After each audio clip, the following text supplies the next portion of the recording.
little bit of Prince for your Monday morning. Take Me With You is the name of that tune. Oscar Wills is my name. I'll be with you for the next 21 minutes. Thanks for your company. Now, I've been asking this morning, should the Riverina break away and form a separate state? And I'm wondering, what should the flag look like? What should the capital city be? We've already had Echo One suggest Carnago as the capital of the Riverina. State flora and fauna, what do you reckon? Also, another thing that I thought of as well was, if the Riverina had its state of origin, who'd be in it? What about a nickname for the state of the Riverina? So many things could come of it. 0467 922 684. It's a question we've asked you on ABC Riverina before, and it's thanks to a push by a former independent candidate in the state seat of Murray, David Landini. Well, the push is still on, with Mr. Landini bringing a public meeting to Hay late last week, and he joins me on the line this morning. David, good morning. Good morning, Oscar. So, how did it go? Obviously, we saw you stand earlier in the year during the state election. So you've kept the push going. Yes, certainly, Oscar. The stand in the state election, that was a culmination of just what became more and more obvious over time.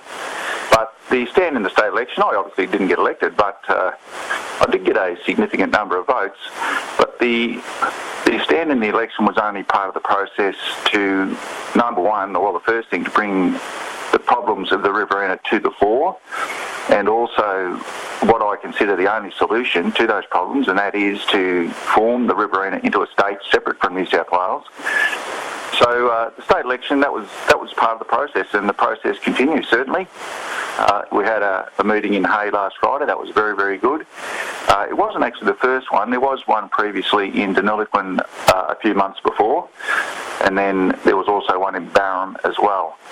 But because we had the state election and then the federal election, I don't think people were really interested in more political things than those at that time. So it sort of had to go on the back burner for a few months, but it's certainly still on the burner for sure. And it's on the burner.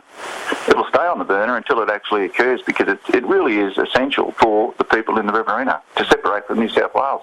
At least the Newcastle, Sydney and Wollongong section of New South Wales, which is the vast majority of the state as far as politics goes. I mean, so just how realistic is this, David? I mean, we're seeing that the Riverina itself doesn't have any ports. That's one thing. Is it possible? Oh, it's certainly possible, Oscar.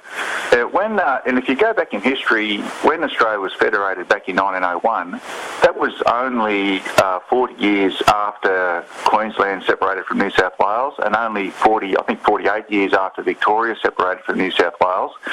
So when the founders drew up the Constitution, they were very aware of the colonies that had separated from New South Wales previously, and they actually put into the Constitution Section 124, which allows for the creation of new states. So it's certainly possible, and there's only one requirement as far as the Commonwealth is concerned, and that is the consent of the Parliament of the existing state, which is New South Wales, of course. So it's certainly possible, and it's actually built into the Constitution for new states to be formed. We've heard this call from other regions, North Queensland, New South Wales, New England region as well. Certainly. I mean, surely fragmenting the states would lead to lots of admin duplication and a reduction in services. Could there potentially be like a regional New South Wales state as opposed to just the Riverina? Wouldn't that make it quite difficult? Well, I think if you look at the problems and some of the very, very, very bad governance that's come out of Newcastle, Sydney and Wollongong, and how that relates to the Riverina, and particularly water, but not only water, there's also forestry restrictions, there's also legislation like the forced council amalgamations. These things come out of a very, very urbanised area, Newcastle, Sydney and Wollongong, and they're very, very bad for the inland areas such as the Riverina. So the Water Act, for example, and the Basin Plan, now they are, of course, federal legislation, but we all should understand that water is a state responsibility, and the federal government only operates the Water Act and Basin Plan with the permission of New South Wales. Now, that sort of legislation that comes out of New South Wales is very, very bad for the people in the Riverina. Now, New South Wales has it would be polite to say that they've abandoned and deserted the people in the Riverina, but it's actually much, much worse than that. That allowing the federal government to use water, and the federal government uses water as they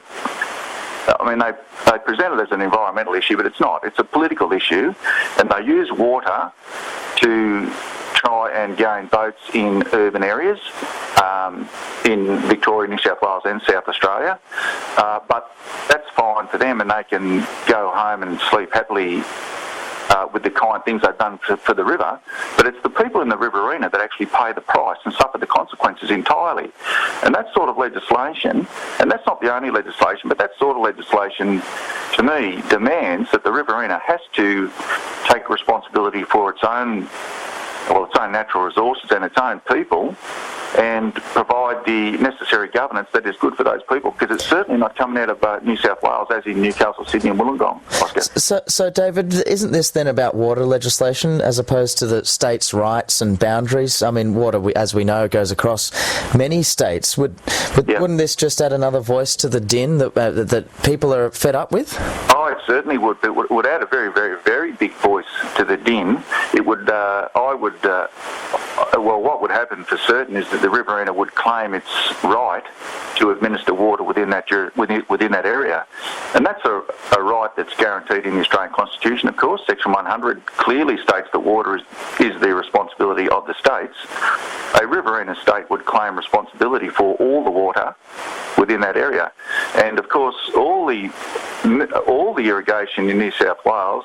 Well, it depends on how big the Riverina is, of course, but certainly the Murray irrigation area and the Murrumbidgee irrigation area is within the Riverina, and all the administration of that water in that area would come under the jurisdiction of the Riverina state, and that's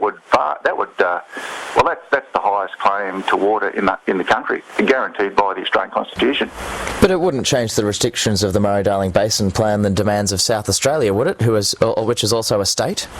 No, that's right. The Riverina would become one of those very, very large voices in the water issue, for sure. It certainly wouldn't be a... Well, I've just got to try and think of the word of what the position New South Wales is now compared to the federal government. New South Wales is they've just abandoned their responsibility as far as water goes, and they've certainly abandoned the people in the Riverina.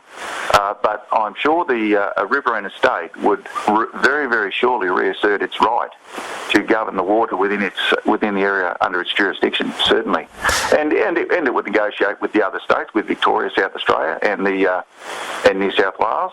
But it would have an equal voice to those states. It certainly wouldn't be just where New South Wales ranks at the moment, which is a non-entity as far as water goes. So you've had the meetings around the region. Have you had much support for your idea, David?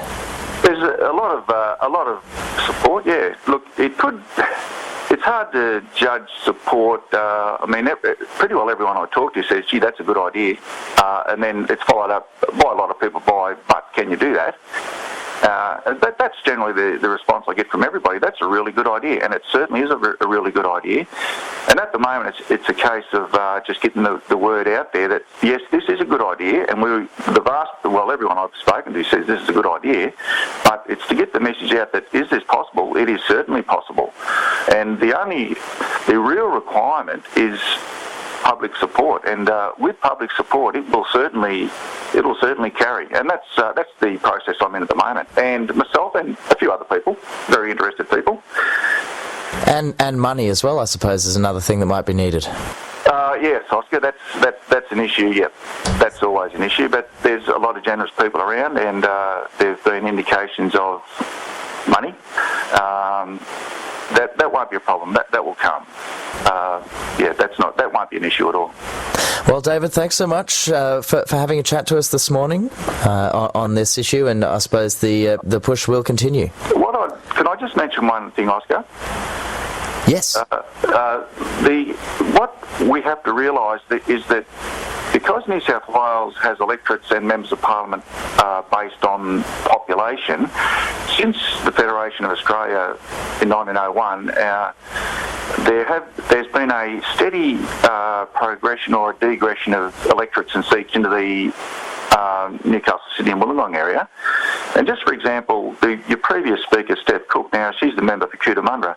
Now back in 1904, that current area of Cootamundra with one electorate actually had 4 electorates.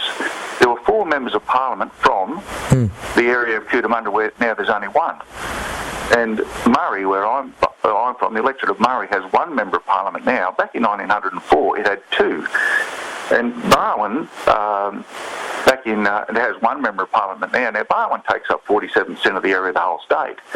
And with Murray, all the irrigation, that's 60% of the area of the state. But back in 1904, Barwon, which now has 1 member of parliament, Barwon used to have 6 members of parliament from Barwon. And that's the story over the whole of New South Wales. All the country electorates are losing members of parliament, and the urban areas, Newcastle, Sydney and Wollongong, are picking up members of parliament all the time.